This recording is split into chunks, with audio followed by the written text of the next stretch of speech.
Baseball is dead. Rest in peace. I feel like I'm gonna die. Yeah, you sound like you're gonna die. You okay? You got the sniffles? Little I sniffles? sounded way worse last night. We were recording last night till like fucking 1 o'clock in the morning. Quick turnaround time. Dallas is where are the A's going from Detroit to where? Back home, brother. Back to the best coast. Yeah, going back home. Good old Oakland. That's right. Yeah. Northern California, Jared God's country. Has there ever been a time that the A's have come home and fans have greeted them at the airport? Yeah, 72, 73, 74. Didn't have to do that in 89 because we kicked the shit out of the Giants at home. Right. Yeah, but no, it's happened. Absolutely. Right. Yeah, people forget in the Bay Area. Imagine getting them to an airport. People forget the owner of the first triplets in the Bay Area in California. Yeah.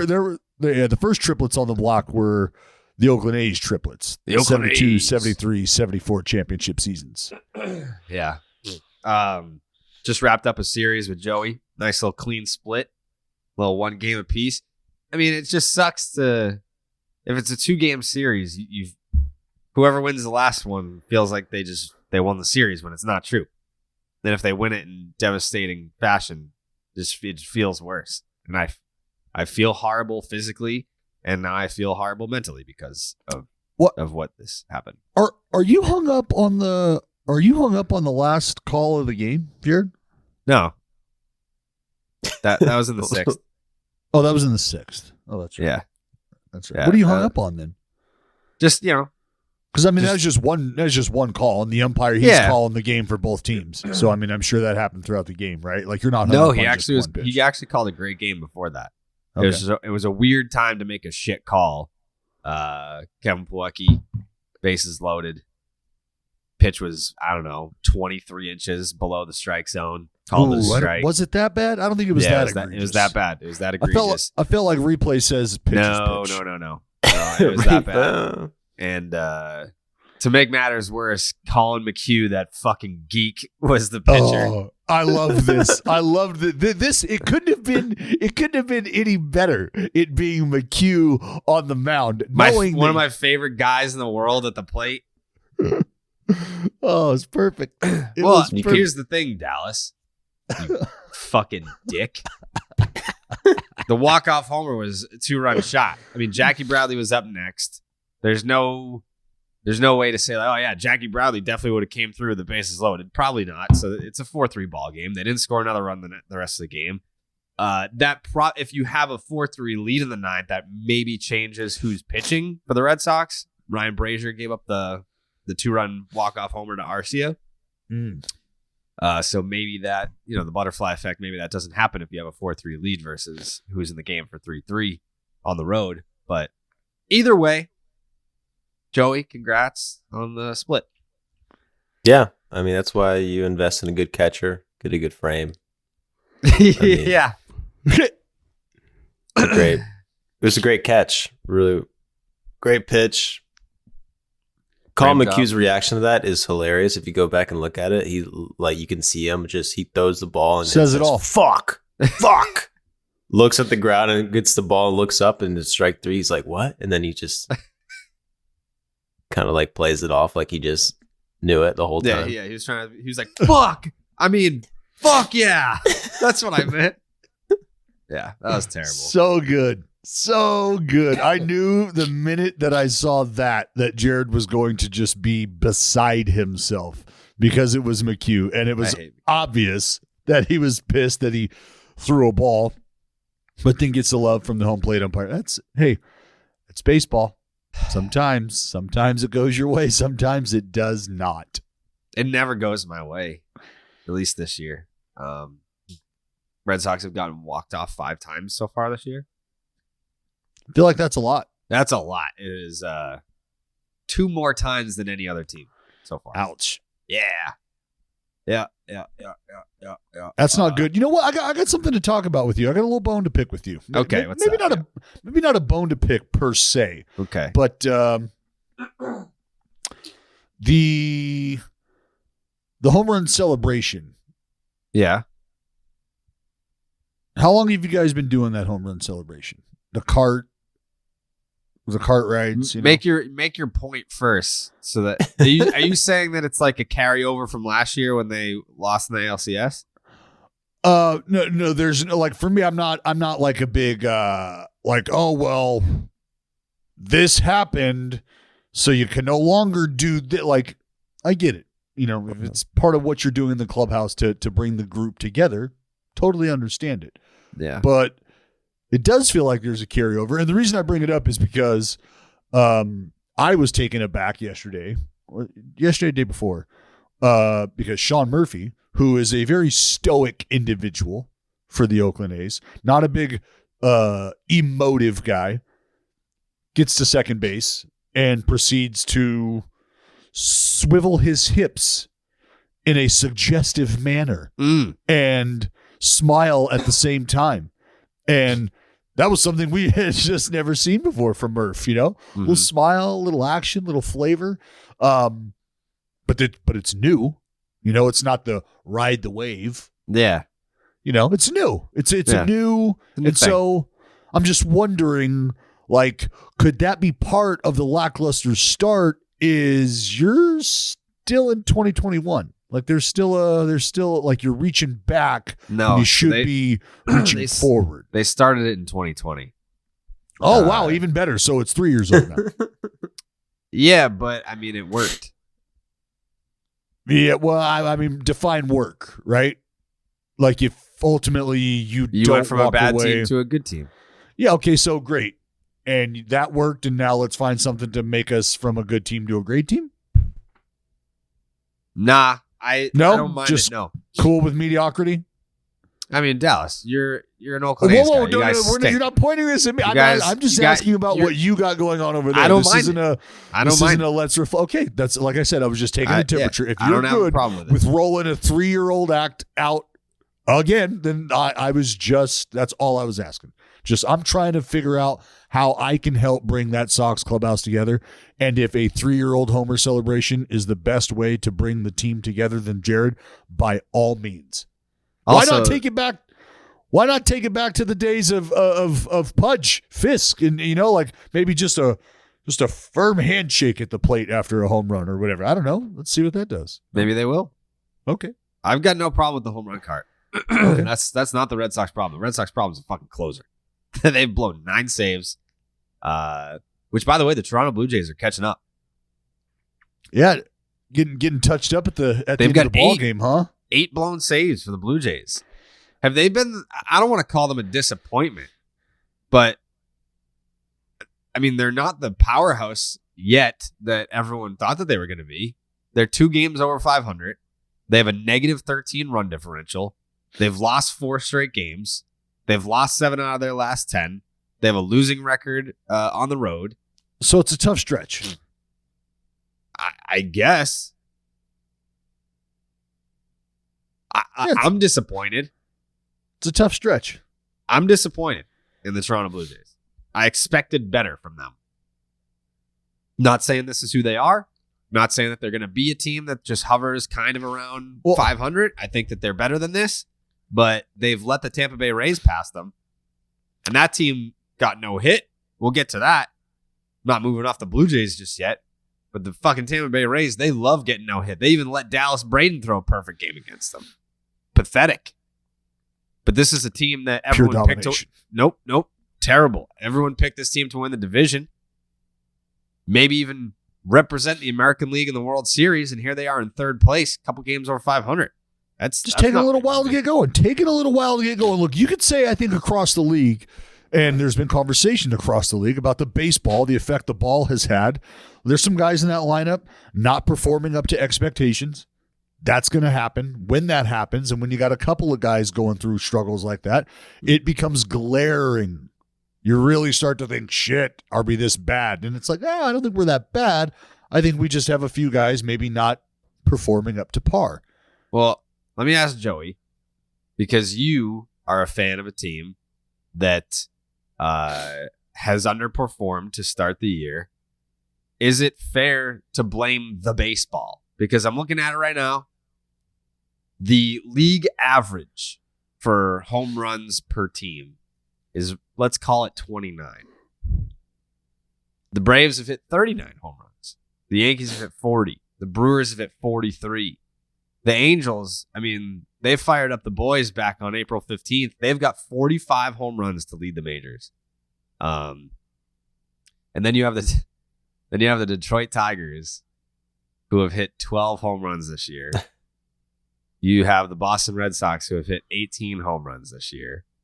I mean, no wonder why, like, I'm so bored. I don't get to fucking tweet about Red Sox home runs. They've hit 18. That's crazy. Yeah, how many games into the season? They're fucking 25 games into the season, 18 home runs. 25 well, if you're games asking in? me, what? Go ahead, Joey. Okay. Sorry, that was a weird mashup of comments at the same time. What I was going to say, yeah, if your team's doing bad, I think it is okay to just blame the ball. It doesn't really matter. If that's the question, you can just blame the ball. Are you choosing to do that? No, because the Braves are fine, dude. I don't know why I'm singled out. Like, your team got off to a bad start. We're in better shape than both of you guys. But anyway. Yeah, but what's the Braves still have a losing record? No, yeah, they're 15. Yeah, we're 1 game under. No, I'm not gonna blame the ball for the Braves. I mean, other teams might like that cop out and say it's the ball. I mean, I'm not really. It's so complicated. I don't know. I blame the humidifier. I think maybe the balls are working different in different parks. Maybe you can that's a nice spin, but who the fuck knows? When it comes to the Blue Jays, I feel like I want to check, what is the Blue Jays' record against the Yankees? I feel like that's the only reason why they're doing bad. They've played each other like 20 times already. And I think that's what the AL East has come down to so far. Just the Yankees beating I'm everybody? guessing, just beating the Blue Jays every time. Played each other like 6 times? Yeah, they've played like 3 series already. More than that? Yeah. Let's see. The Blue Jays are 3-6 against the Yankees. So there you have it, dude. I don't think the Blue Jays should panic. They got some bombers. Yeah. Well, to my point about a lack of power in places where you would expect it. Teoscar Hernandez, and look, he's been hurt, right? But yeah, he's came back the other day. Yeah, he's got 1 home run, right? So he hasn't been around. You're not getting the production from Teoscar Hernandez, or you haven't gotten it. Like I said, he's been hurt. So it's not like he has been playing and has just been god awful. He has been hurt. I'm not going to put it all on Teoscar Hernandez. No one's asking you to. I mean, I get that he's good. I'm a big Teoscar Hernandez guy, but for the most part, the Blue Jays have had their big boppers, and it just, I don't know. I'm disappointed. Are you trying to talk me out of being disappointed? I have every right to be disappointed. No, I'm not. I'm not trying to talk you out of being disappointed. I want you to be as disappointed as you want to be. Yeah, in this Blue team. Jays have scored 123 runs this year. The Yankees have scored 130. By the way, this is the most shocking thing. How many? What? I was going to say, how many homers does Marcus Semien have? 0. Well, are you like a closet Blue Jays fan? You keep trying to move off of me being disappointed in the Blue Jays. No, I'm just trying to change the narrative here. Trying to give you perspective. Trying to give you perspective. This is what's crazy. And I never, gun to my head, you would have had to blow my brains out. Who leads the American League East in runs scored? It's the fucking Rays. What? That makes sense.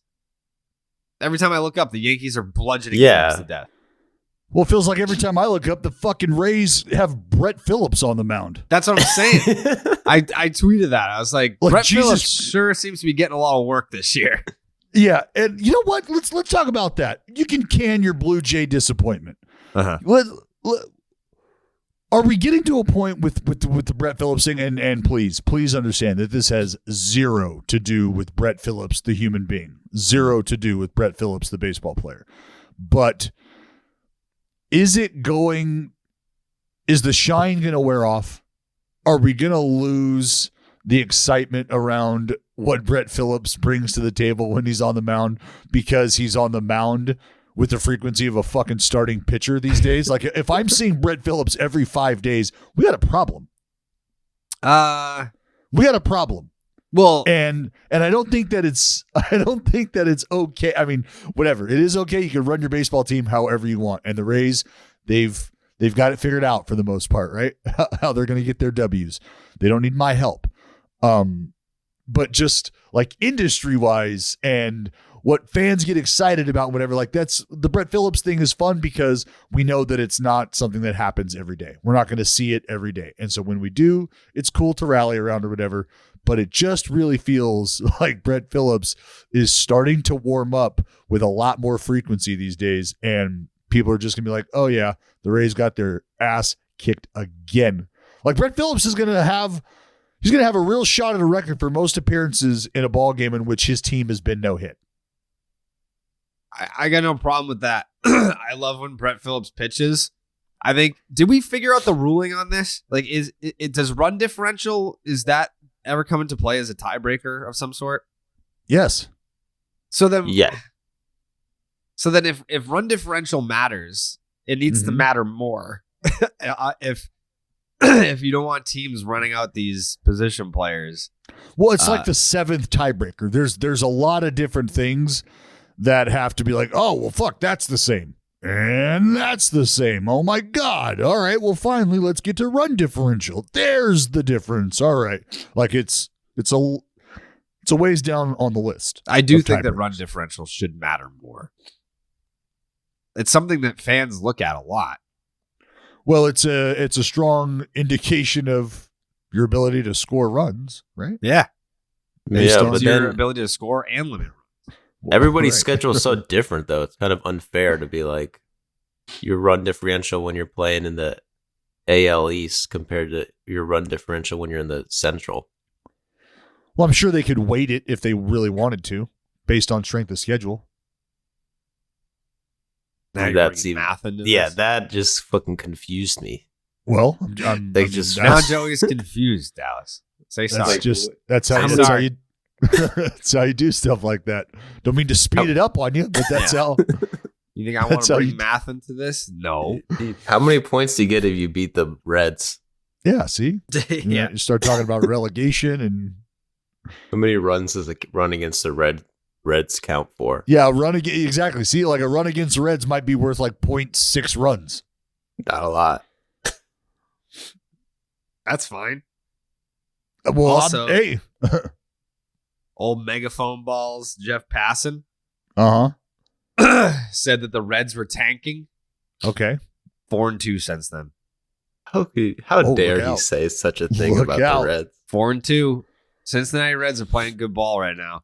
Look the fuck What out. are they- 4-2. What are they? They have 5 total wins, don't they? How many wins do the Reds have? 6? They got Cincinnati 6, right? Reds are 7-24, dog. 7. Excuse me. Apologies to the Yeah, they have Cincinnati a Reds. negative 72 run differential. We're fine. It's early. That's That'll neither turn here around. nor there, though. Well, I'll say that. I won't say that. I won't say that that'll turn around. I'll say that number will change. What do you think? What's going to change? Oh, that run differential. Yeah, it can only go up from here. Oh, well, if you mean go up, if by go up you mean get worse, yes. No. Yeah. No, they're fine. They got a winning record against defending champions. So if you're going by that alone, Yeah. It's a good Oh, point. they're that's a ready to solid punch them. indicator. That is a solid indicator that there is sun on the horizon. Yeah, that sun's going to come out. I don't know that it's going to be tomorrow, but that sun will come out in Cincinnati. Maybe it's already peaking a little bit. Maybe it's already doing a little peekaboo right now. But the Cincinnati Reds going out there and putting up a touchdown against my Milwaukee Brewers, that makes the people of Cincinnati happy. Does Christian Yelich hit for the cycle again against them? Yeah, okay. But in Again. a losing effort. Again. Yeah. Again. For the 3rd time. Against the Reds. Christian Yelich hits for the cycle for the third time against the Cincinnati Reds, becoming the first player in baseball history to hit for the cycle against the same team 3 times. When was the first time he did it? When? Yeah. I think he did it twice in 18. So since 2018, if you've been on the Reds since 2018, I don't know if there's anybody that's still on the Reds that's been on the Reds since 2018, but you feel like you've seen Christian Yelich amass 1 million hits against your team. The cycle 3 times. We've had him on the fucking podcast so many times, but wasn't there a story that he told or someone else told of him where he went in the cage and then he came out and he was like, I'm going to fucking suck today. And then he hit for the cycle. Yeah. Yeah. Yeah. He just like took something with his swing. He was like, I feel like fucking shit. And then everything's wrong. I just feel slow. I feel late. My timing is off. You make an adjustment in the cage. You're like, I'm just going to do this. I feel like he says that every day. Yelich is such a vibe. Like, I suck. You know, I'm not really that good, guys. Yeah, I just want to be one of the players, and then just hits bombs. Yeah, just downplaying the MVP caliber talent. Yeah, dude, he's not a look at me. He's a freaking humble. He is very humble. He's a very humble guy, but he's got that quiet cockiness to him. Yeah, I'm good. I know I'm good. You know I'm good. Yeah. There's a video of us in the dugout in Milwaukee from 2019 where this was coming off the first ever Spikes Up tour where I faced Bregman with the fucking wiffle ball. And I'm explaining to him the distance and the velocity perception. And I was like, you can like read my lips. And I'm saying like, I was like, Bregman fucking squared it up, but you've got to be like a top 5 player in the league to be able to do that. And then Yelich just like shrugs and he's like, so he's got that quiet confidence to him where he's like, he's like, step up, motherfucker. If you want a top 5 player in the league, you're looking at him. It was almost like he was saying with his eyes, well, and the 5th best player did that to you. Imagine what I would do to you. Yeah, exactly.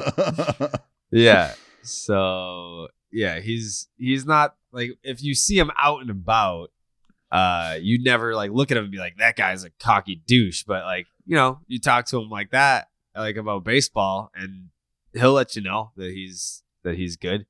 That's why he's going to be the comeback player of the year this year. On his way. Yeah. A cycle don't hurt.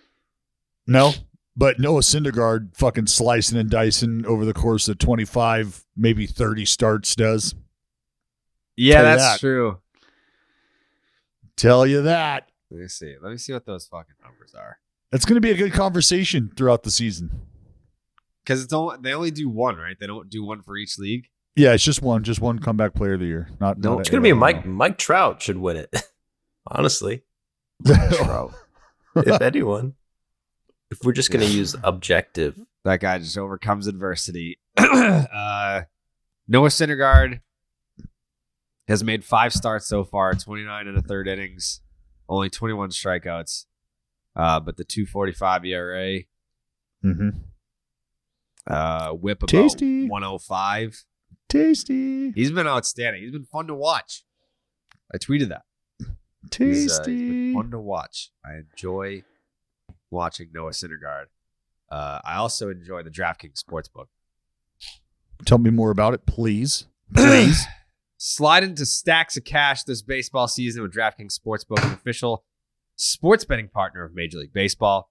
New customers can bet just $5 on any team to win and get $150 in free bets no matter what, win or lose. Free! Looking to turn a small bet into a big payday during MLB season? With DraftKings same-game parlays, you can do just that. Create your own parlay by combining multiple bets like which team will win, how many bases will be stolen, total runs, and more. It's your shot at an even bigger payout. DraftKings is safe, secure, and reliable. Best of all, you can deposit and withdraw your cash whenever you want. All you got to do is download the DraftKings Sportsbook app right now. Use the promo code Jared, Jared. Bet just $5 and get $150 in free bets. No matter what happens on the field, that is promo code Jared at DraftKings Sportsbook, an official sports betting partner of Major League Baseball. Minimum age and eligibility restrictions apply. See the show notes for details. MLB trademarks used with permission. You mentioned Noah Syndergaard. Before we can talk about him, though, it's a damn shame that we've gotten this far into the podcast without talking about Reid Detmers. Give me the lasty. Reid Detmers. This dude is a former first rounder a couple of years back. Uh-huh. It was pretty cool. Went to his Twitter. He still has the, I think that was his last tweet, or it's like pinned. The video of him getting drafted, the reaction, his family around him. Less than 2 years later, because the draft was in June that year. He's thrown a no-hitter for the Angels. And how much of it did you get to see live? Just the last inning and a half, maybe 2 innings. You know what? I'll let you guys talk about it since Dallas has experience throwing a no-hitter in Major League Baseball. I've never done that. I don't know what a no-hitter's like. Dallas has thrown a no-hitter in Major League Baseball, got all the outs, no hits. No hits allowed. I'm going to go blow my nose. Yeah. Joe, there's a caveat to that, but I'm not, I'm kind of a perfectionist when it comes to stuff like that, so I don't really dabble in the, I've said this about no-hitters. They're cute as hell. Like button nose cute. Love them to death. But Reid Detmers, in his 11th big league start, toes the slab and proceeds to no-hit the Tampa Bay Rays. Just an incredible. I saw Reid Detmers. I had the privilege of seeing the Reid Detmers big league debut. Joe. That's right. That went down in Oakland last year, 2021. Reid Detmers entered the scene out in the town. So you didn't think he was going to throw a no-hitter a month later, did you? Well, Joey, that was last year, 2021. Okay, last year. I forgot about that. Yeah, 2021. So he did. Sorry, Ross. Yeah. What's his name? Reid. Sorry, Reid. Jesus, I'm having a bad day. It's not Ross Detweiler. It's 6 a.m. Right? It's Reid Detmers. All right, you good? Yeah. Sorry, Reid. All good. But one of the I guess crazy things about it, and kind of crazy just because of the way the game on the mound goes these days. There's typically a lot of dominance in performances like that. Dominance on the mound. That wasn't necessarily 2 strikeouts. Only 2 strikeouts. But that's a master in efficiency. I was impressed. You should be impressed. You just no-hit a big league ball club. How many strikeouts did you have in your 3 perfect no-hitter? 6 punch-outs in my perfect game. 6 punchies. And that was almost to the exact day as Mr. Reid. Yeah, just a few days prior. You are correct. Yeah. And it's feeling this feels like a team of destiny. That was a crazy night.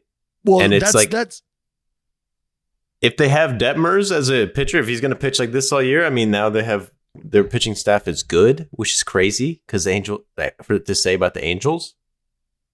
But he's like a legit prospect, and it was kind of like, what can Detmers do? And now he's throwing no-hitters. Well, we got people hitting lefty homers.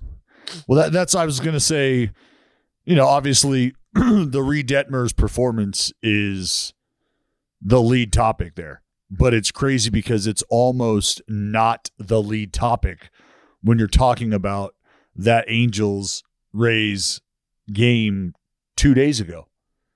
Or what? Yeah, 2 days ago, 3 days ago by now. Just incredible what we're seeing from the Angels right now. An offense that just gets longer and longer. That lineup just feels like it's getting longer and longer. And they crushed the baseball to the point where, as we talked about earlier, the Rays are rolling out Brett Phillips, and you've got guys like Mike Trout. Absolutely, he disintegrated that baseball to center field. Disintegrated. I don't even know where that fucking thing landed. And then Shohei Ohtani comes up right after that. Double. Hammers the ball. And then it wasn't Rendon's even a double. It was a failed attempt at a 600-foot home run that ended up being a double. You're like, I'll stop here. Yeah. And then Rendon, and this is cool, right? And I think we might see guys do this a little more, but you also, I was like, oh, really? Wow. Okay. Because you swing from the other side at game speed for the first time. Like, I don't know, like, the intercostal, the oblique. I don't want anything like that to happen to guys. So as I saw that, I was like, oh, fuck, please no. Because in my heart of hearts, I was like, the last thing we need to see happen is the Angels kicking everybody's ass the way they are right now, and then Rendon come up here left-handed and fucking blow something. Yeah. Because he's just like, yeah, whatever. If you're going to throw Brett Phillips at me, I'll use a fucking giveaway bat and I'll do it left-handed. And let's just see what we do. Let's see what I don't know why that's so funny to me to imagine someone hitting lefty and just fucking tearing their oblique. Well, can you tear your oblique? Oh, yeah, you can tear your oblique. Yeah, absolutely. But because it would just be a horrible, horrible thing to happen. And it would be like, fuck, really?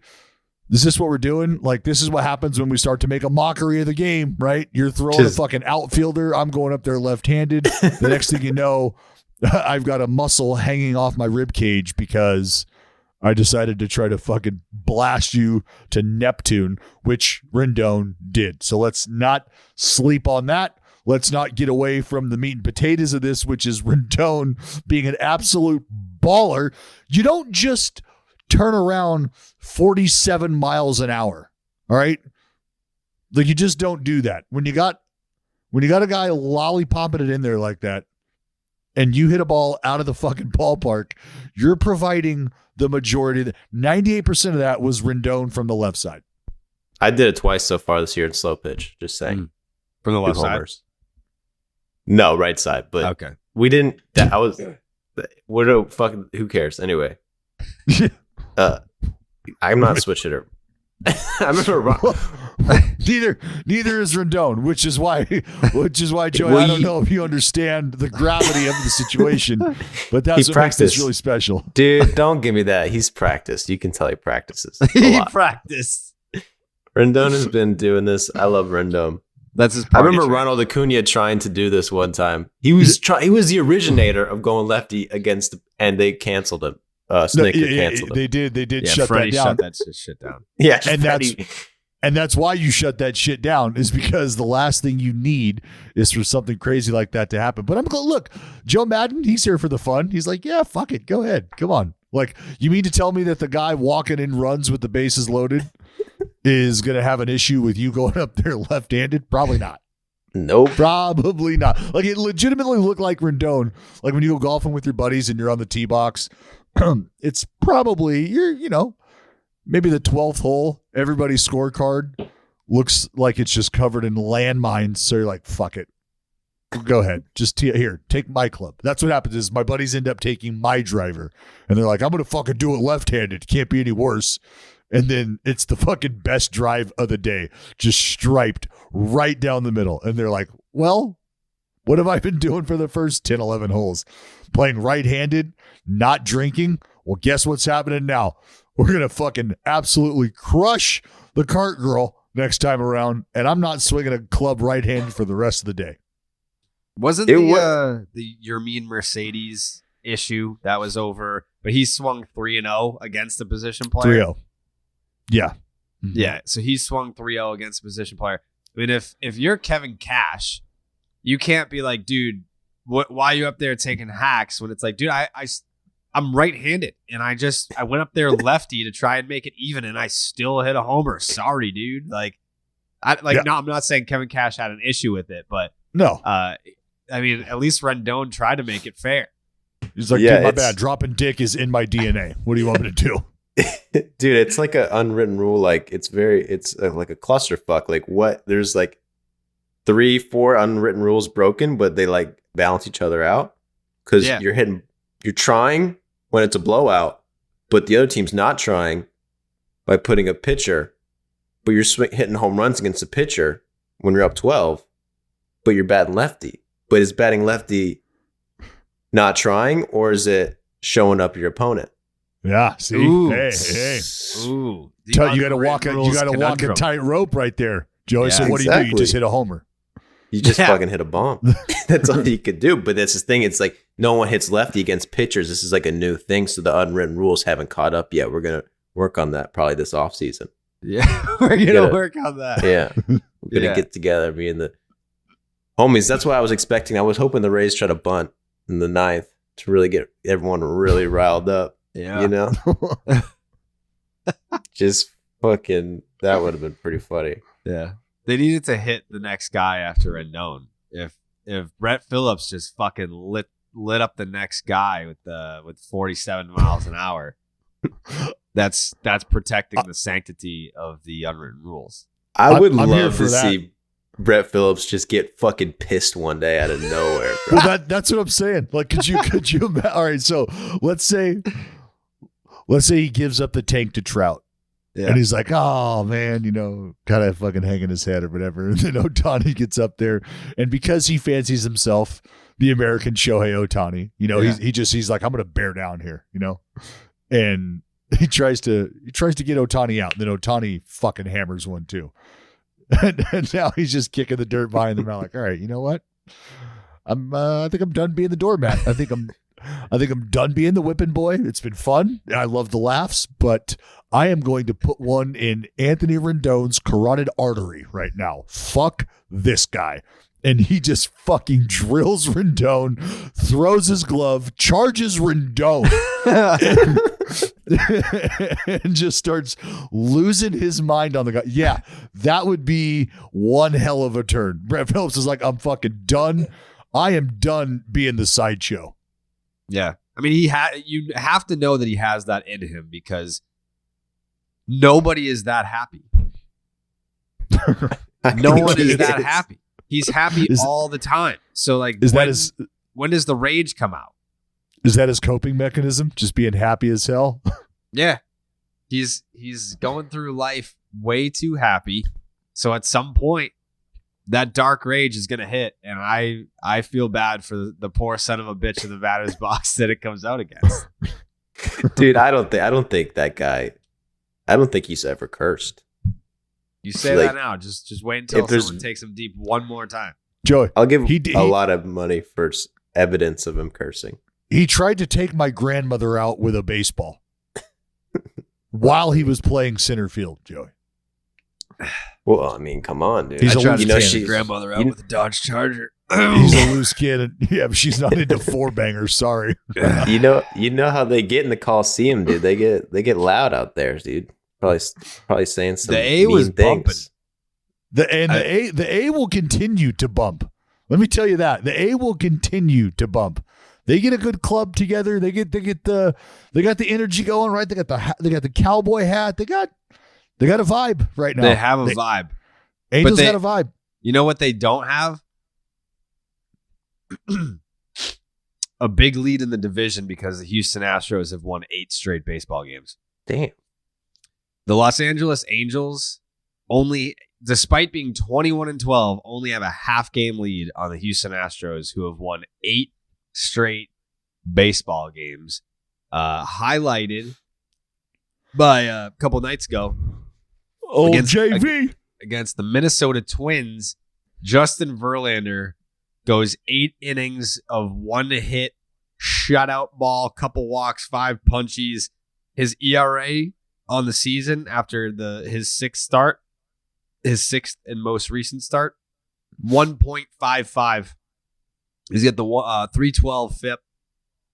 But this is a dude that is 39 years of age, coming off of TJ, and he's been leading the charge for the Houston Astros. By the way, shout out to Jose Altuve, who everyone said was done because he got off to a slow start. Over the 8-game winning streak, he's played in all 8 games, hitting .385, a .500 on-base percentage, and a .1231 OPS. And then the future, Dallas, Jeremy Pena, hitting .364 with a .1098 OPS over the 8-game winning streak.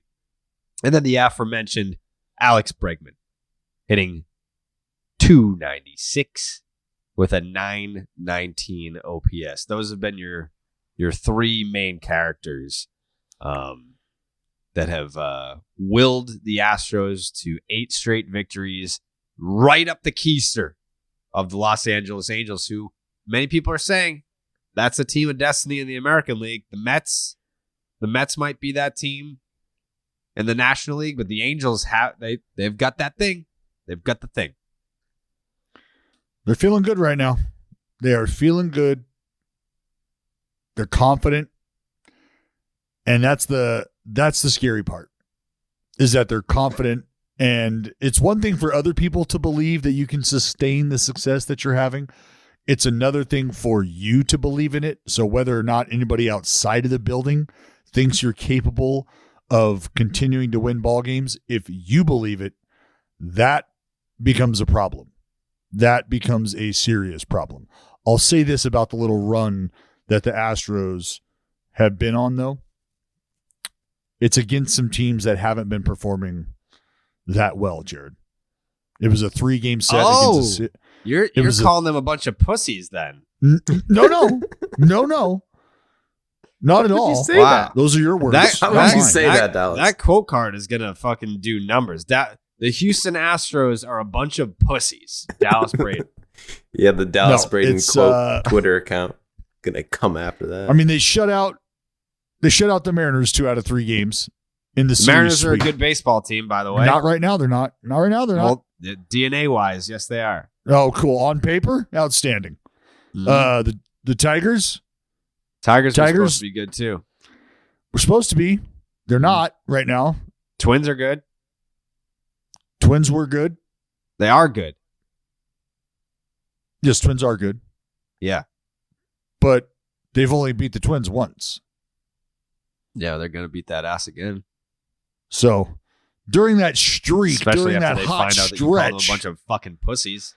What? Wait till that quote card makes it into the Houston Astros clubhouse. I'm going to text Dusty right now. Don't think Dusty's listening. Listen, Dallas Braden, you remember him, right? He was there for when I blew smoke by you. No, I did. And then, just letting you know, heads up, he called you and all of your teammates a bunch of quote fucking pussies, and he was really angry about it when he said it too. He wasn't joking. He was dead serious. And this is a guy that he's in a broadcast booth. He sees baseball. He knows baseball. His assessment of you guys, pussies. I think Alex knows better. I don't think he does. Alex knows. Yeah, come on. No, I don't think he does. I wouldn't stupid. go there. Very wouldn't stupid. go there against the Breggy Bomb Salsa founder. Yeah, the CEO of Breggy Bomb. We'll see what happens. So what you're saying is that this winning streak is not sustainable, and there's no chance that it's like a legit winning streak, and the Astros are going to fall off. Is that what you said? Yeah, I'm saying I don't see the Astros riding this winning streak for the rest of the year. No, they're going to lose again for sure. Uh-huh. Yep. And as of right now, look, winning streaks are great. And I look after 5, 6, 7 games because I've been on one before. The idea of them being a fluke, it goes away. You got to do a lot of things right to win ball games in a row. And they have. They've been better than their competition. Straight up. They've been better than their competition. Look, they swept the tie. 4-game sweep, 4-game series sweep. That's tough to do. They did it. Against the Tigers, you mean? Yeah, they beat the Tigers 3-2, 3 games in a row, and then finally shut them out. That's going to be another candidate for biggest disappointment. I mean, Jesus Christ. 9-22? Yeah, what the fuck? Well, dude, go back to what I was talking. Like that's another team right there. Like the power outage. They got guys on that team that are capable of hitting home runs. that are just not hitting home runs, not hitting the ball out of the park. It's crazy. Crazy. We Like mentioned Jonathan's- the fucking. Well, yeah, Jonathan Scope. Jonathan Scope was hitting home runs like 10 years ago. Jonathan, let me see. Jonathan Scoop. Can still hit homers, sure. Jonathan, hold on. Let me see if I know how to spell it. It's SCHOOP. Correct. Yeah. Jonathan Scope hit 22 bombs last year for the Detroit Tigers. Has 2 home runs this year. Okay. Correct. Yeah. He's got 2. Oh, look up Austin Meadows. So I have it in front of me right here. I set it to 100 at-bats. 100 at-bats. There have been 113 players that have gotten at least 100 at-bats this year. Let me see if any of these names mean anything to you. Marcus Semien. Yep. 0 home runs. Wow. See, that's half of that's Marcus Semien is one half of a $500 million infield.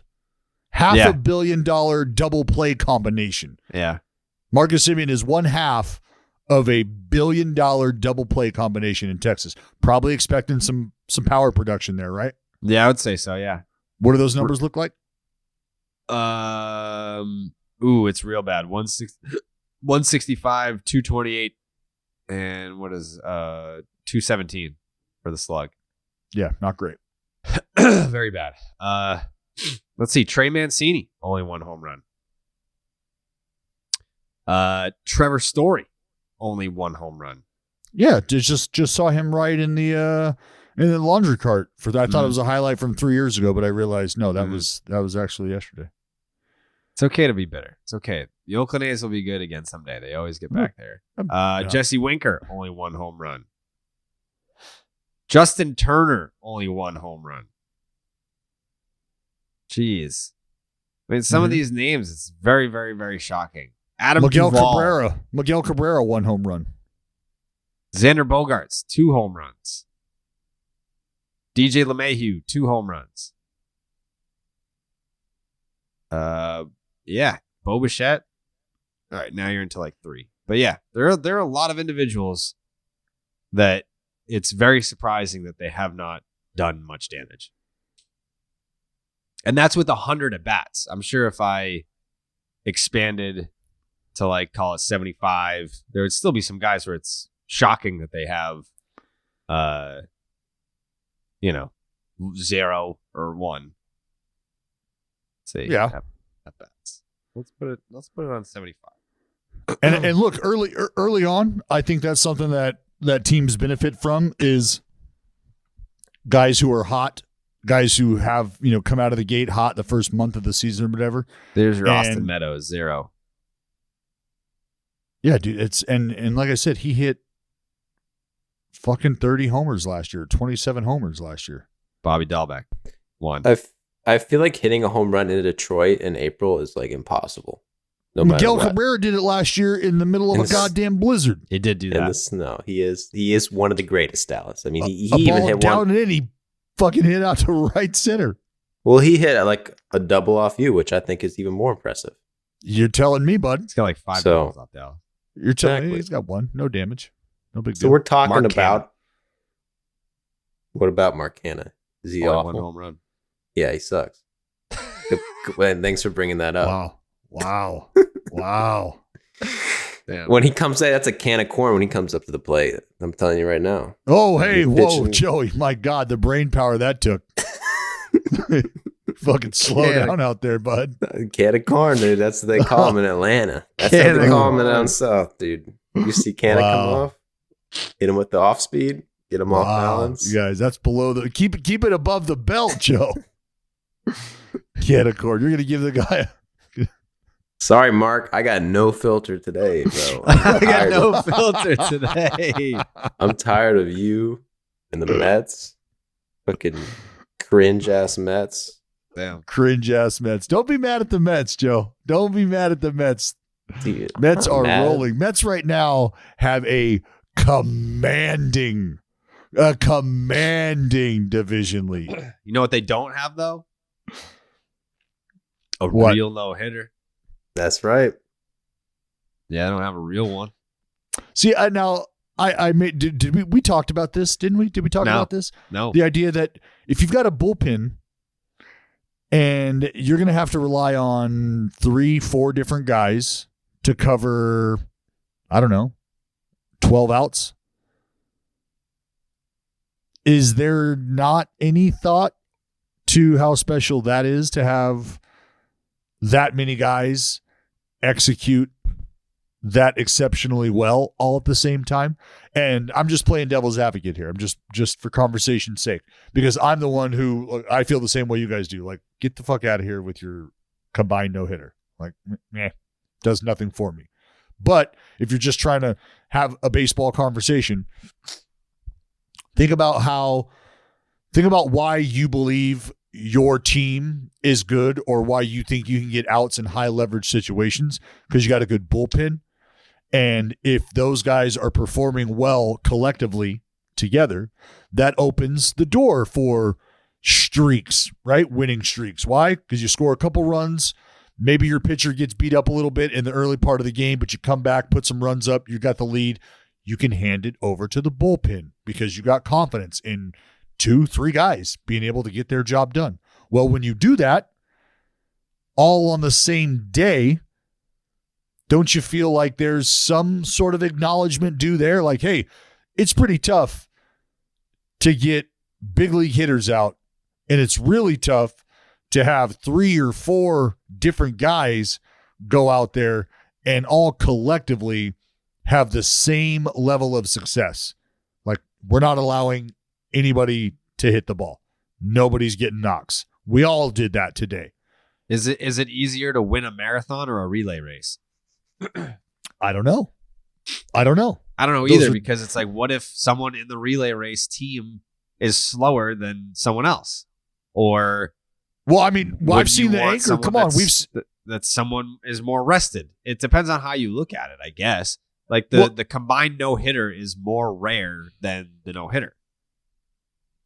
Yeah, but that's just because for the fucking first 200 years of baseball, if you're having no-hitter, they're not going to take you out. Yeah. That's a great point, Joey. That's what I was going to say, was for the first 100 or so years, like the idea of having a bullpen was like, what's a bullpen? We have a guy that'll throw all the pitches.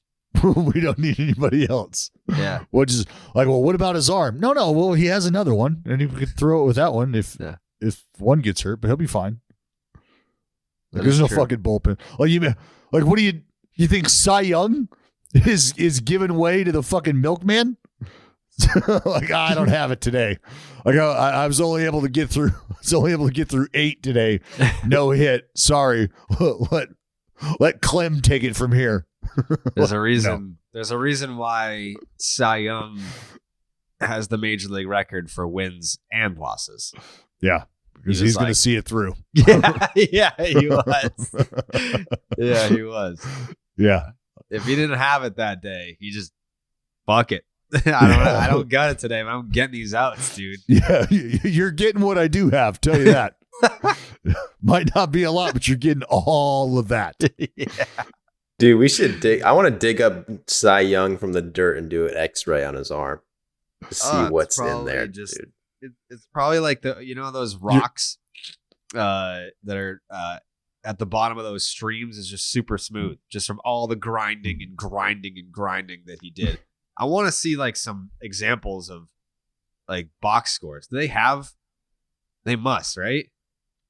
Yeah. Well, you could just go his game logs. Yeah. You can go to his game log. Like, you know what? Actually, 1906. No, I don't think you can go to game logs. Yeah, you can. Can you? Yeah. Oh yeah. Yeah. What? His first start of 1906, he went 11 2/3 innings. Gave up 7 hits and 2 runs. Struck out 8. Your big league debut, you're going 11 2/3. No, he was 39 at this point. What? So what the fuck are you talking about? What do you? His first start of 1906. Yeah. He went 11 and 2/3, 9 innings, 3 innings, 8 innings, 8 innings, 9, a third of an inning. Maybe that was that was a start. I wonder what happened. Interesting. 9 innings, 5, 1, 9, 8, 9, 8, 8, a third. Yeah, 9, 9, 4 2/3, 9, 9, 9, 9, 8, 1, 4, 8, 9, 9, 9, 9, 9, 9, 9, 8, 9, 3. Well, just like the numbers when you look at it, you're getting everything I got. Like, hey, how many? Like in a down year, put it like this. I don't. From 1891 all the way up until 1910, Cy Young was making at least, at the bare minimum, 33 starts a year. Bare minimum, 33 starts a season. From 1891 to 1904, he was averaging 42 starts a year. Yeah. Let's. You know what? Let's. From 18. How many innings from 1891? From 1891 to 1904, he was averaging 384 innings per season. This is the fucking. Oh, it's only so 135 strikeouts in those. He was averaging 135 strikeouts over 384 innings of work, and this is the guy that we're naming the best pitcher award after. It's like he pitched for sure. No, he pitched. He manned the post. He took the ball every day. It looks like not every fifth day. He took the ball every day. The crazy part is, in the process of averaging close to 400 innings a year, he only led the league in innings twice. Yeah. Led the league in innings twice, led the league in strikeouts twice. Yeah. That's it. 40. He threw 48 complete games in 1892. 9 of them were complete game shutouts. 9 complete game shutouts. So good. It's so good. Yesteryear, the baseball reference, like if, I swear to God, baseball statistics, no context, if you were to just put these, like,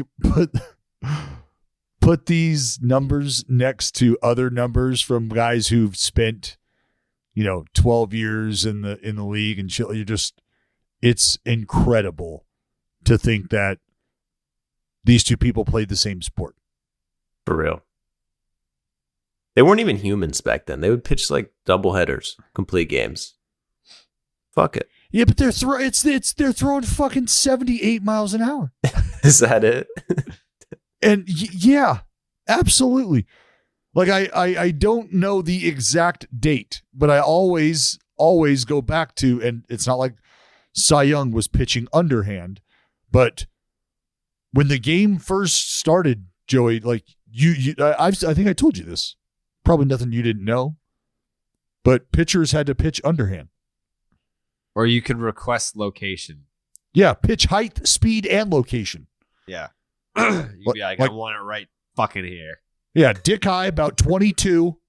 Little out and over, if you could, please. If you could.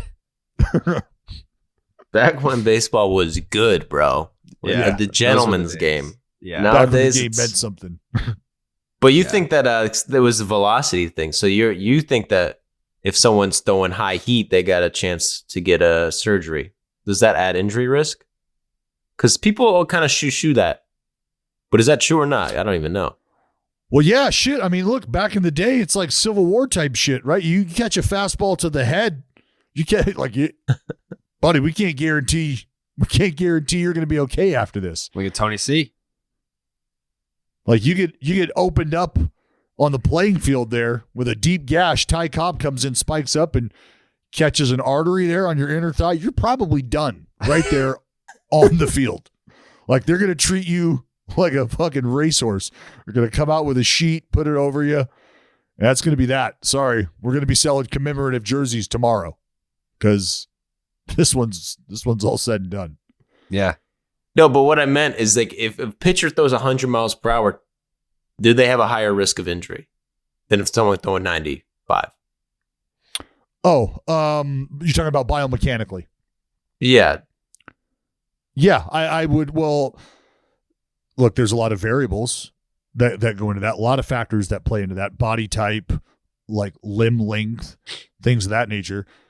But one could argue that the more torque you're creating, the higher risk you run for blowing a joint out just by virtue of the amount of stress you're putting on the body. So yeah, that's what the conversation around Tommy John is these days. Is it the idea that we're bigger, faster, stronger than we've ever been, putting more pressure and stress on joints and ligaments than we ever have because of the force we're able to generate? Is the human body at a point where it's being met with the taxation that it can't overcome? Like, do we get to a point where you're like, is a 3-second 40-yard dash at the NFL Combine something we're going to see? And when I say 3, I mean 3 flat. I'm not talking 3.96 or something like that. I'm talking a full, or do the hamstrings just say, sorry, dude, like we can't do that? Yeah, I mean, people are just going to start fucking throwing. When people start throwing 110, can you imagine the arm injury? It's just going to be like, just think we'll just fly off and hit the batter. What you say that right now, but we got a guy in college throwing 106. Right? Yeah. Got a guy in college throwing 106. So realistically, who's to say that you give him a week off and you put him in a nice humid environment, championship environment? Like that dude can't dial it. Like he might have 108 in the bag. Yeah. Like imagine seeing the Vols in Omaha and you got fucking Joyce on the mound blowing 108 to finish it off.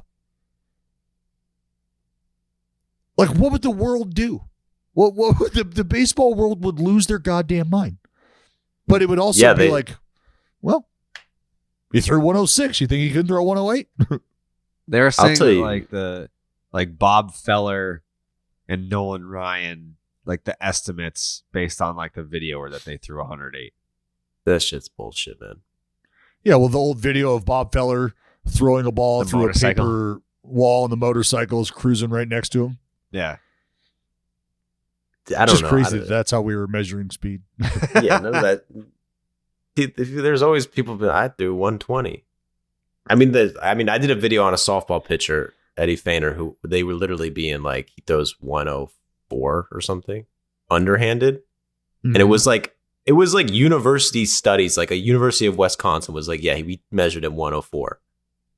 It's literally impossible. There's no way I did that. Why is there no way?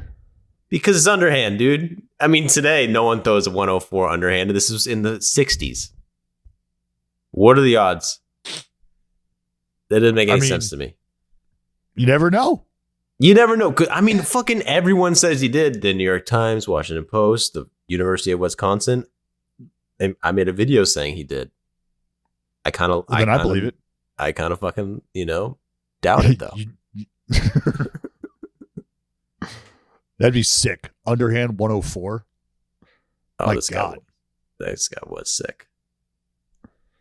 I don't want to get in. It's not a softball podcast, but it's true. There's crazy videos of him striking out like Willie Mays and Pete Rose, everybody. I mean, Jenny Finch was punching out pool holes, and then Bonds got in the box and refused to swing. He was like, I just want to track it. He wouldn't like actually let her strike him out. He's the smart one. Like, who wants to go in there and come on? You've never once in your life tracked a baseball from that release point doing that kind of stuff. Like, this ball rises? No, nope.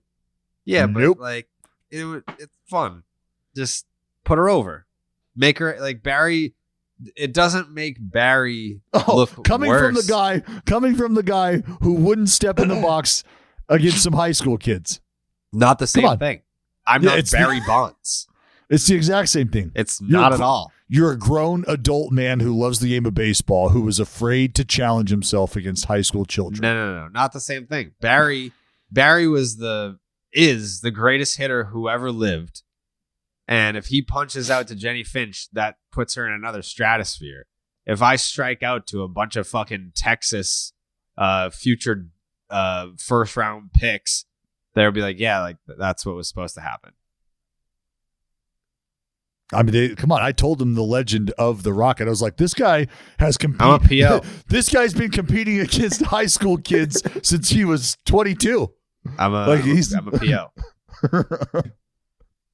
Like, if there's anybody geared up for the high school talent challenge, it's absolutely Jared Carrabis. Yeah. That's how I was looking at it. Yeah.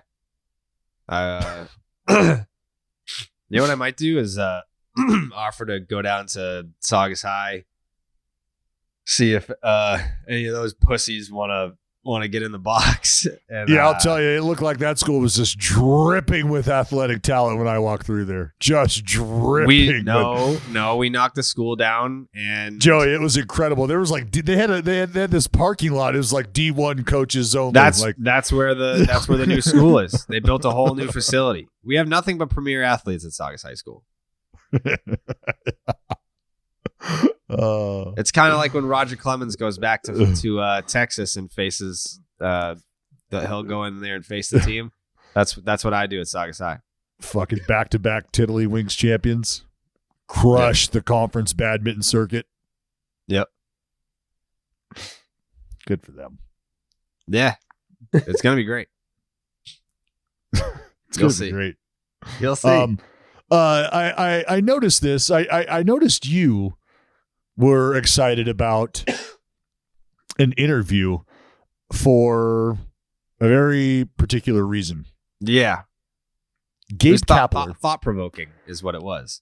Gabe Kapler, manager of the San Francisco Giants. Yep. Is a bit of a fashionista. He is. He's very handsome. Bit of a fashion. Great looking man. You ever touched him? Great bone structure. I have touched him. He was interviewed the other day. He was. And he was asked about his facial hair. Yeah. It being May. Yeah. Isn't there there's a facial hair attachment to the month of May? I don't fucking know. Mustache May. Yeah. Mustache May, and it's no mustache Movember, right? It's no shave Movember. I don't fucking know. Yeah, that shit's made. Well, that's the question. That's the question. Is who cares? That's the question, though. And it's not like who cares? But hey, someone's gonna tweet me and be like, "Well, it's for this awareness," and I'm like, "All right, whatever." It is. It is. So I'm sure it is, but I'm sure if you're here to shit on testicular cancer, Jared, just say so. Is that what it is? I mean, just say so. If you're not down to drive cancer awareness, please, by all means, all the floor I do is yours. drive awareness. No, please tell people why cancer awareness amongst young male population is not something you give a shit about. What I don't give a shit about are these holidays or these months where it's like grow this, shave that, and it's like Simon Says, like just tell me where to donate, dude. Well, some people, Jared, are beyond just writing a check. Some people want to actually roll up their sleeves. Yeah, I do too. No, you don't. You just want to write a check. You just said, fuck them kids. Fuck ball cancer. No. I just want to write a check. Nope. I'm just saying I'm not going to grow my beard or shave You're not it growing off anything. for anything. I'm not doing it. Would mean a lot. It would mean a lot for the patients if you grew a mustache, dude. I have a mustache. Oh, well, that's where the argument is. That's where the argument is. That's where Dave Kapler would agree. Right. I guess people don't. I don't know. So if you have a beard. Yes, people don't. So if you have a beard, because that was the question, right? If you have a beard, do you also have a mustache? Yeah. I don't have either, so I'll stay out of it. Can you? Are you able to, Joey? No, it absolutely looks- not. Look at that face. Are you kidding me? Yeah. I can't. Joey would start to openly weep blood if a hair follicle sprouted through that skin. It would be like a fucking razor blade hitting a plastic bag. Just instantly would open up. Joey would bleed to death if he ever had hair grow through his face. How sick would that be? Just a bloody ass beard, dude, just walking around. You'd look like a hockey player. Yeah, Every time the hair starts to go through, it just starts to openly pour blood. Hell yeah. No one's messing with that guy. No, not me. Is that a mustache? Yeah, so Joe definitely not growing a mustache at any point in time. Actually, put it like this: Joey probably has the same 7 hairs on his lip that he did when he turned 14. Yeah. Well, that sounds personal. And then I didn't like that. I didn't like Jake, what are your thoughts as someone who is clearly a massive fan of the neck beard? Does that mean you have a mustache? I mean, it just depends if you shave the mustache or not. Well, so like you don't have a mustache, but you do have hair on your face, like in the general region. Yeah. Yeah, As that's long as you obviously he doesn't have a shave it mustache. off. That's the question. Better, do you have a mustache, Dallas? That's Yeah, I have a mustache. Yeah. Don't I think I? it's a pretty open and shut case. Like kind of like If you have to the hair on point- your lip, you have a fucking mustache. Yeah, like you can have just a mustache, but if you have a beard, you also have a mustache. Like Yeah. if you were to go to the barber and be like, yeah, like I want like a 3 on the beard and a 1 on the mustache. Yeah. Like he would know Yeah, what that means. I've never been to a facial hair barber. I've never had my facial hair trimmed by a barber. Really? dude. We Nope, can tell. Yeah. Hey, that's a personal attack. Boom. That was personal. You got owned there. Fucking roasted. Yeah, you got absolutely owned. I don't know why they asked him this shit. This kind of questions kind of piss me off. To be honest, this sounds like a pineapple on pizza type question. That's like, But you know what? So isn't what the newfangled consumer wants though? Like, What little insight like that, conversations like that, questions like that for someone who's like, look, don't hit me over the head with all your X's and O's and pitching matchups and platoon numbers. And I'm here for the whether or not you believe you have a mustache. that's not what they want. They want, what do you want? People want, if I Gabe Kapler, are you on HGH? That's what people want. That's the question. You're not getting those answers. Or Gabe, You're not allowed what, to ask those questions. I mean, you Well, can ask what- those questions. what about Gabe Kapler is famous for tanning his balls to increase testosterone. That's more interesting than beard. Yeah, you just you're definitely going to really have to pick your spot if you're going to be bringing that up in the media scrum. The balls, Yeah. dude, it was public. There was an article about it. Look it up. I'm not saying that that's not a viable option as far as questions to ask. I'm saying, you know, folks around you, you're probably not going to be able to fire that question off and be okay.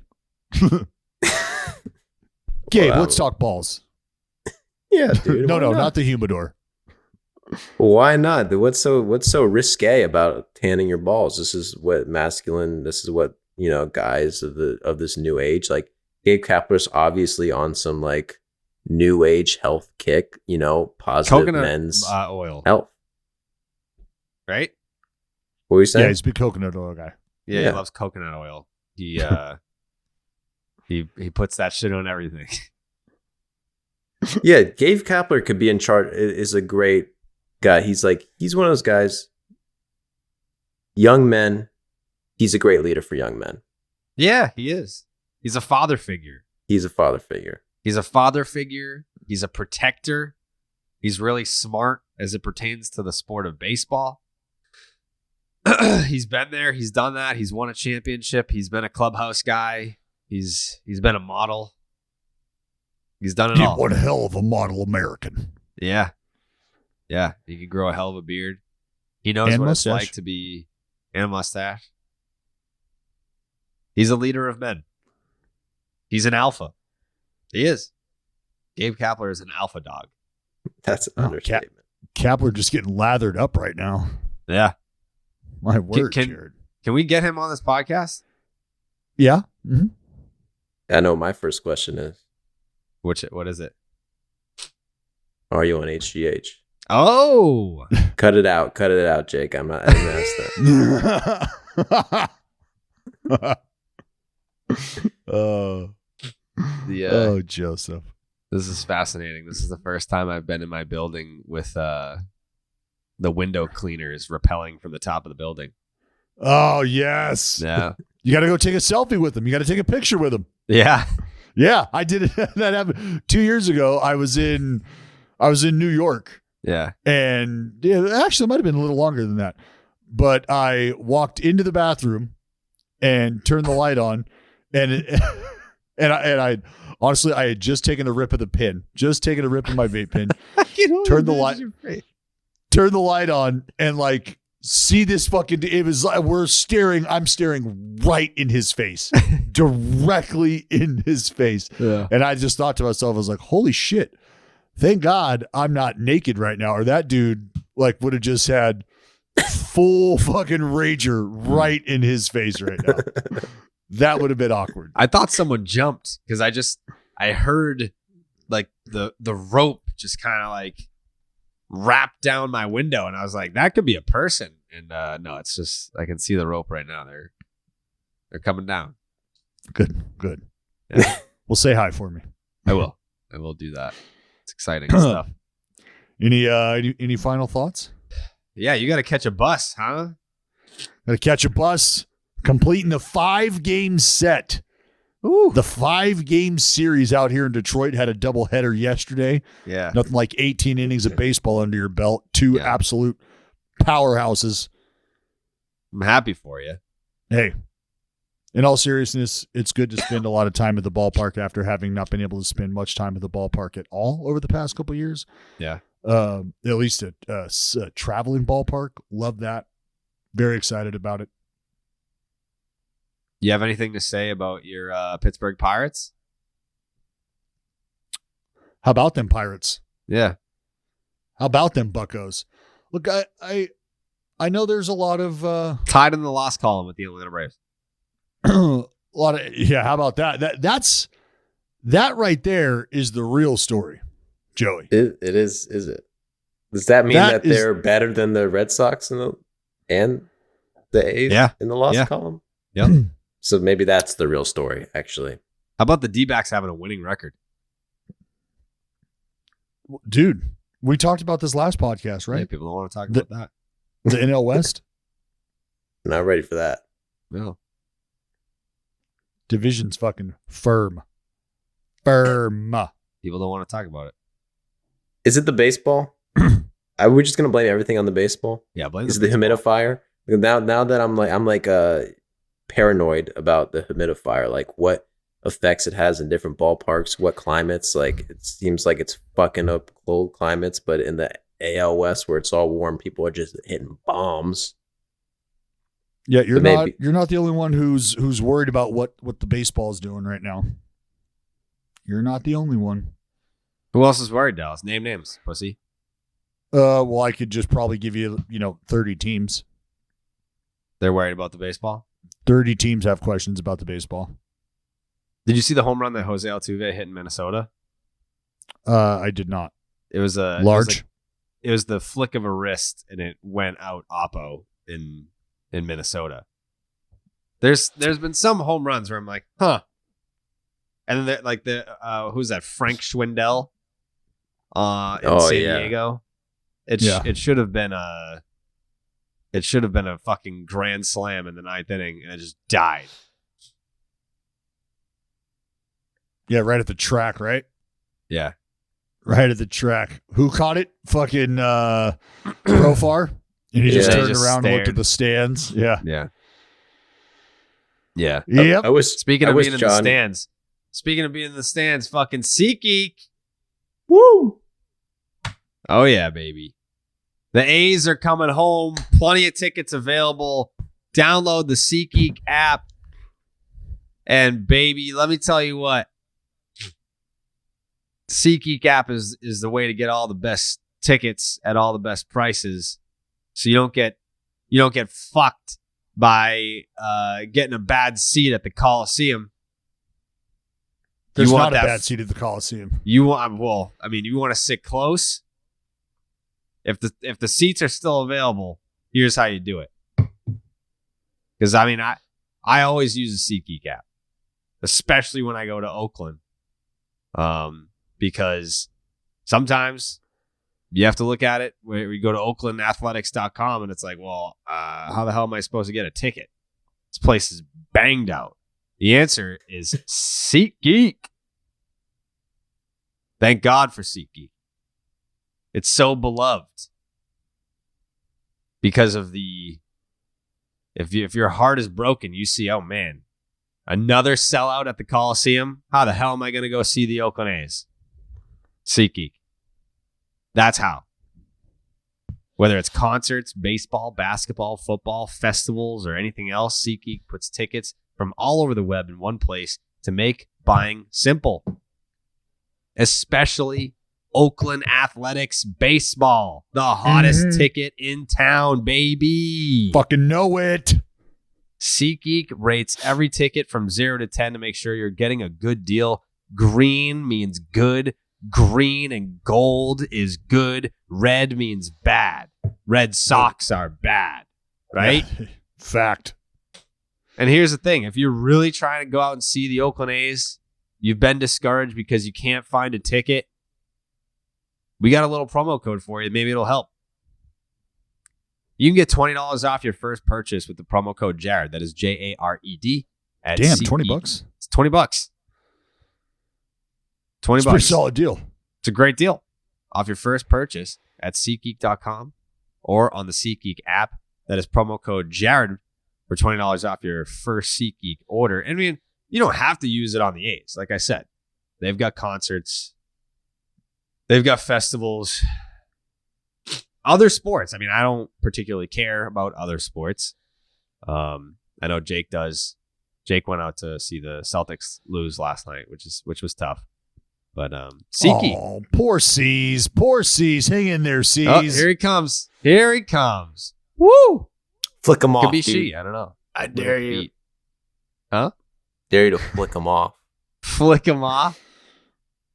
I Get can your see him seat in your in the window. seat. I can see his foot in your window. Yeah, you That can. scared the shit out of me.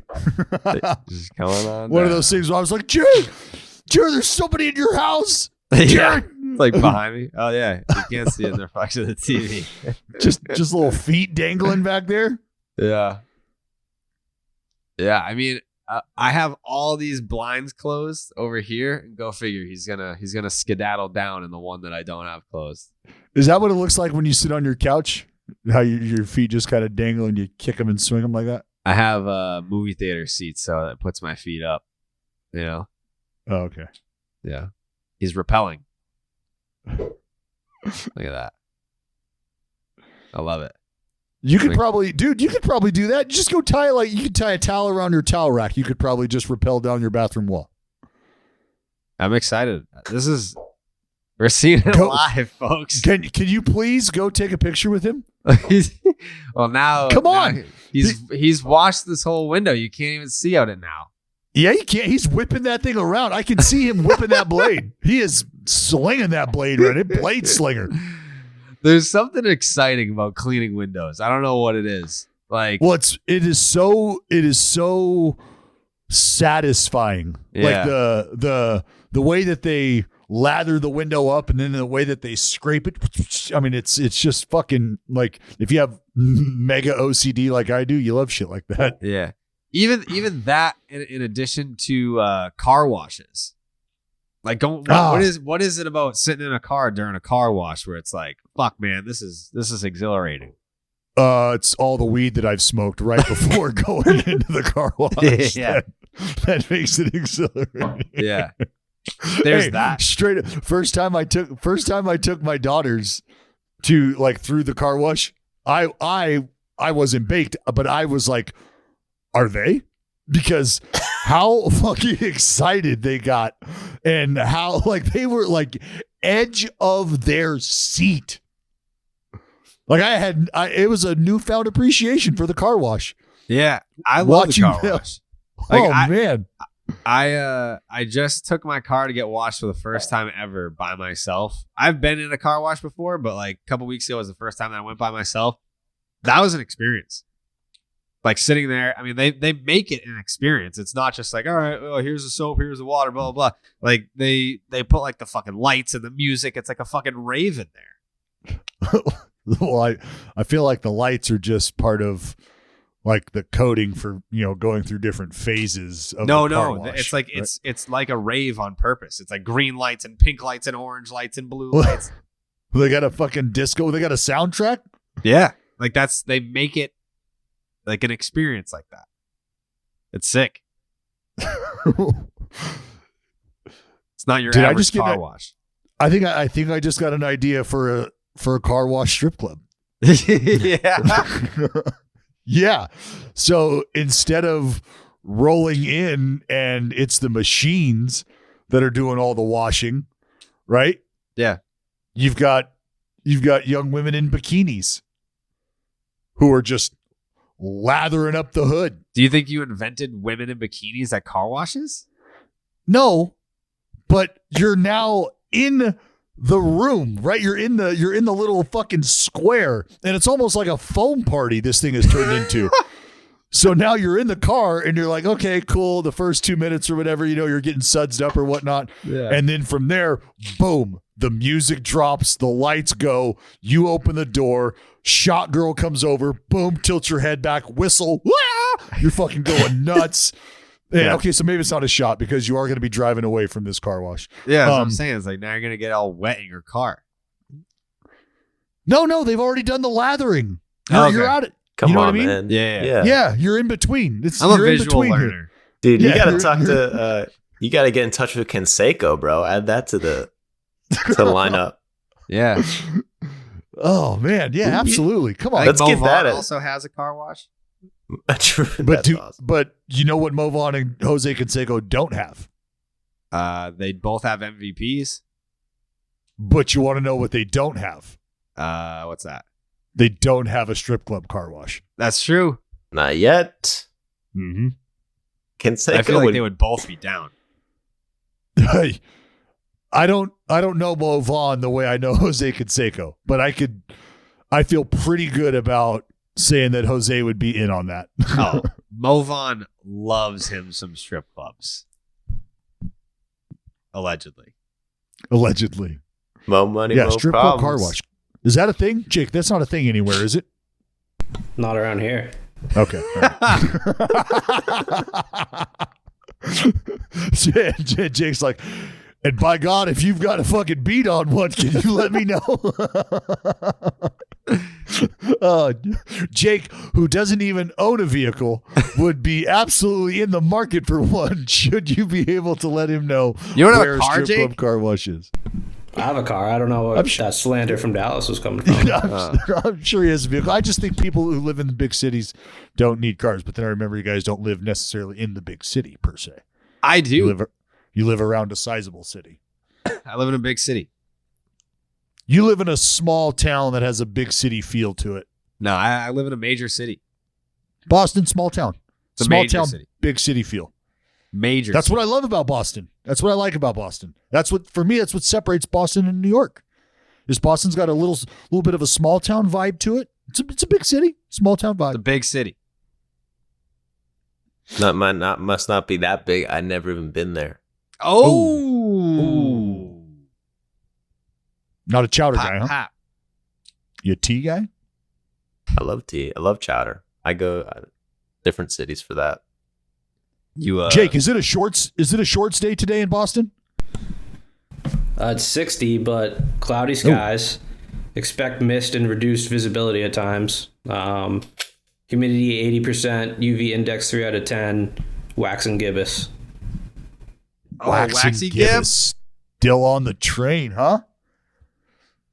It's been Straight a few up days. Waxy Gibbous. Oh, fucking Waxy Gibbs. Yeah. Waxing your gibby. Oh, you know what we didn't talk about? Donaldson getting drilled. Yeah. Was there any issue with Donaldson getting drilled? Anybody have any issue with that? It's hard to have an issue when he doesn't even care. It's like if he thinks he's getting hit on purpose, he's gonna, have some choice words. But apparently, if he's getting hit on purpose, he wants to just know that it's either justified or not. Because if it's not justified, that's where I think he's going to have the problem. Well, what was the justification if he was on purpose? No, in that instance, and that's why I said, is there an issue with it? Because, like, the look of it, right? You give up the tie and homer, and then, boom, you drill him. And the answer to that is, no, I'm not trying to put anybody on base. I just give up the fucking game tying homer. Like, no. And that's where, after the ball game, right, the guy pitching said, like, dude, those balls, like, I'm not trying to make excuses, but the balls are slippery. Blame it on the blood. It is what it is. Apparently Donaldson was going after the catcher and they had an argument, but there's no video of this. I've never seen it. And then, so I think that's why the umpire threw him out, because the ejection seems so weird. Yeah, they're like, what the hell? Like, come on. Like, he's throwing, and then they're like, okay, yeah, you're gone. Yeah, the Yankees just bullied him into it. Like, yeah, what the fuck? Hey. And then the Blue Jays, you saw after, like, when they get the tower buzzed, the Blue Jays were standing up like, why isn't he gone? Why isn't he getting ran? Why don't you throw him out of the ball game now? But what was Donaldson's response after the game? Like, they interviewed him and they were asking him about, like, what was happening between him and the catcher. Yeah, he said, I don't even know who he is. Never heard of him. Don't know his name. Don't care. JD. We're just competing. Never heard.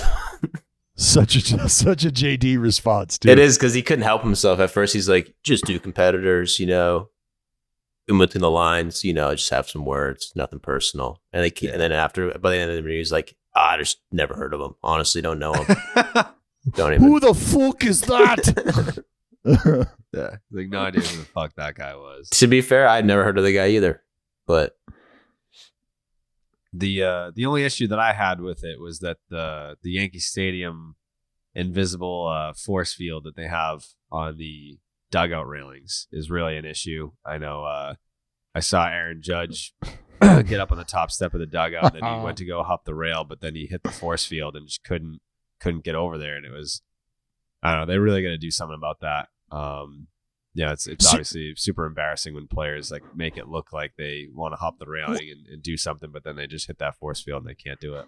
What do you guys truly believe is separating baseball from just saying fuck it, the way that hockey has? And hockey's, I'm making the same argument that I always make, but it's to the point in hockey where there's a face-off, and before the puck is even dropped, players have established that we will be throwing dogs. We're going to be chucking these things. And if you'd like to, before this puck even drops, we can fucking do it right now. And the referees, the people who are in charge of policing the game, are like looking around and they're like, well, that sounds like a fucking good idea. Let's do that. I'll wait. I'll not drop this puck. You guys go ahead, and me and my other referee partners, we're going to circle up and try to keep it safe. So if you hit the ice, God forbid, a head, ice, skate, ice, like, we don't need any of that. That would be crazy. We don't want that shit to happen. So by all means, please engage in physical battle that has zero to do with the outcome of this game, and then we will continue competition when you guys are done. Like, that's where hockey is. Why the fuck can we not get there as a sport in baseball? Why the fuck can we not? Because that prevents all of that shit right there. Like, Aaron Judge doesn't feel the need to have to show the desire to want to go out and get somebody or start barking or whatever. He would already know. He would already know, like, look, this isn't your battle. I can't come over the rail here, because if I do, that's $100,000 fine. I know that if the guy at the plate has an issue right now and the guy at the mound has an issue right now, those dudes are going to have a 30-second window to settle their dispute. And if they choose not to, then let's shut the fuck up and let's keep it going. I feel like fighting in hockey, it was grandfathered into this era of cancel everything. And it's one of those things where like hockey fans are like, just don't mention it, because if we start talking about it, then like there's going to be a groundswell to cancel it. Like I, for whatever reason, like fighting in hockey is one of those things where it's like, how did it survive this long as not like it's not legal. You get penalized for it. Sure, 5-minute major, but like it's acceptable. Jared, you get penalized for skating with your stick above shoulder level. Yeah. But like in baseball, you can't, or in any other sport, you can't introduce fighting as a new concept. And I think it also helps that they're fighting on ice skates. So like they have no like it's not the same as fighting on flat ground and cleats. Well, we can get some injury. Unwritten rules, and we can get some rules in the fighting. I think there's actually an argument to say that allowing baseball players to punch each other in a nice, civilized form, the way hockey does it, could make the game safer. People aren't going to want to throw at anyone if they know they're going to have to square up right afterwards. Thank you, Joe. This is what the idea. Let's start here. First of all, we got society clamoring about people throwing balls at other people for whatever reason, right? Oh, you're pissed because you gave up a homer? You can't throw a ball at a guy.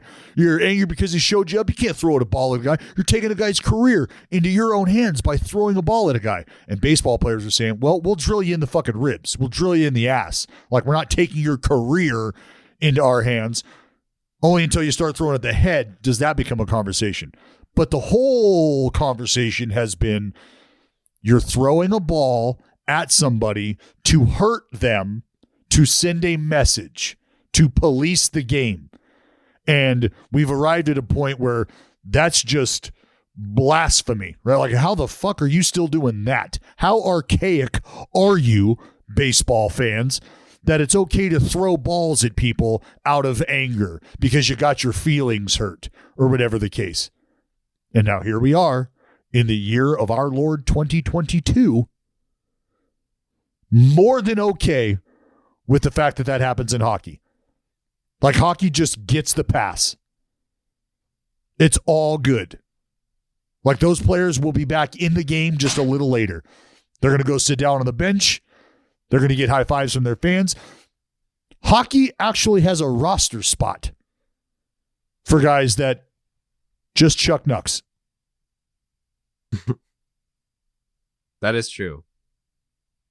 Are they not? I don't know anything about hockey, but I feel like they're kind of trying to tone that down a bit. I could be wrong. Oh, yeah, it's working. It's working. No, I mean, come on. Let's just, because it is. Baseball fights are tired. The idea of clearing the benches, the idea of the bullpens running out, and it's tired. You stop all of that by implementing a big fine for anybody who enters the field of play and gets in the way of the hitter and the pitcher being able to, satisfactorily handle that between themselves. So find the players who go on the field and don't punch somebody. Yeah, like I want to see Joe West step out in the middle between Hunter Strickland and Bryce Harper and just go, hey, you ready? Are you ready? Let's get it on. You want to touch gloves? Touch them now. Yeah, touch gloves. Do it now. Or come out chewing on a fucking fastball. Yeah, we'll get there one day. We'll get there. It should just be an agreement among the players. Like, if someone wants to charge them out, it's like, all right, we just the same way that if two players in hockey decide to drop their gloves, I mean, other guys can fight other guys if they want, but like, you don't have someone jumping in like to like knock out the other dudes that it's 2-on-1. It's like, all right, two men have agreed to fight each other here on the ice. If you charge them out, it's like they're fighting each other. And like, if anyone else wants to fight, like if the bench coach wants to fight the first baseman, it's like, all right, I guess we're going. But yeah, I wish that there were more of an agreement of like, all right, let him go. Yeah, that's what I mean. Like, let's just get to a point where there's an understanding. Yeah. Let's get to the point where there's an understanding, where the clubhouse knows, the dugouts know. If you think that was on purpose, then we're not going to wait around to try to hide or cover up us drilling you to get you back to even the score or even the perceived score. Everybody just knows. If you get drilled because you thought somebody got showed up or whatever, well, then the guy who just got drilled because the guy before him hit a homer, he is well within his right to go out there to that mound and have words. And that pitcher better be fucking ready. Because if you're drilling people, you better be ready for the noise. That would be sick. Any final thoughts? Or Dallas got to catch a fucking bus. Nope. Yeah, I'm outro. All right. Dallas got to catch a bus. One quick thing before we get out of here. I talked to Carl, Barstool Carl. Yeah, because Dave Portnoy said on his show a bunch of he basically put words in my mouth for things that I was mad about. Any of the things that Dave said, I was not mad about. He said that like I was mad that they were using the starting 9 feed. I wasn't. He said that I was mad that Barstool was continuing their baseball coverage. I don't care about that. He basically just put yeah, I don't know. He just put a bunch of words in my mouth. The one thing that I was like, what the fuck about was that, I mean, you and I were blindsided by it. And like I thought that we had a good enough relationship with Carl to where he would have like been like, hey man, like just letting you know, like we're taking over starting 9 and blah, blah, blah. So I talked to him, like I called him, like everything's good. Like he basically, I wished him luck. I said, if I can ever be of service to you, if I can help you out, like, let me know. He was totally cool about it. Like me and Carl are good. Like there's no beef. I know Dave would probably love for there to be beef, but there's not. But the one issue I had was that there was no heads up. That's all. Like, I feel like, and I'm not saying from Dave or from Barstool, it's like me and Carl being friends. It was like the one thing that I was like, what the fuck about was I figured that you would have been like, hey, just letting you know that we're taking over starting 9. That was it. It didn't have anything to do with like, oh, we want the name, we want the feed. Like, no, I never asked for any of that. Pretty much everything Dave said on his last podcast was bullshit. The only thing I had the issue with was like, hey, I figured that you would have given me a heads up, and that was it. And he acknowledged that, so we're good. There's no beef.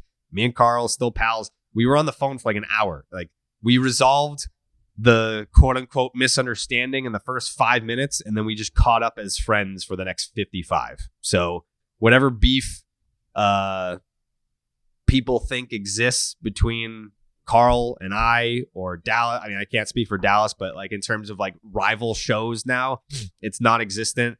I'm stoked for him. Like I know what that feels like, having to, get to do the show with David Ortiz. He's going to do the show with Jake Arrieta. Like I'm happy for him. So beef squashed. We're good. Drama non-existent. Well, I'm glad you were able to handle that or diffuse that or whatever. Yeah. I mean, I like Carl. I don't know. I feel like, Dave is just being a dick, which is shocking. Shocking Dave is being a dick. But yeah, just wanted to clear that up. No, I don't know. Maybe maybe from a distance, and maybe it's just recency bias here, but it feels like folks not letting each other know what's going on over there at Barstool has been a little bit of an issue. Yeah. Seems like. But again, that's outsider's perspective. I'm way over here. Yeah. But anyways, shout out to DraftKings. We're having a great time over here. Thank you for listening to Baseball is Dead. Joey, you have any final thoughts before Dallas misses his bus? Oh, no. Yeah. I'm glad. I don't. Well, I'll just say, fucking land the plane. I'll just Christ. say, fuck starting 9. That shit's bullshit. Fuck them, dude. Jared might not have beef with you. I do. Fucking podcast sucks. Never listening. That shit's stupid. If you listen to that shit, you're whack, yo. Yeah. That's right. And if you want more of that fucking smoke, you just keep coming. I'm going to let that pit bull off his chain. I will let Joe off his chain. You keep it up. Dude, I will crush Arrieta with a punch to the nose, man. I'll crush him. That guy would flex his Achilles and fucking suffocate you. Dude, he's not as big in real life. Dude, I heard he's not as big in real life. You heard that? Yeah. No. Damn. Stay hard, Joe. Stay hard. Yeah. We go.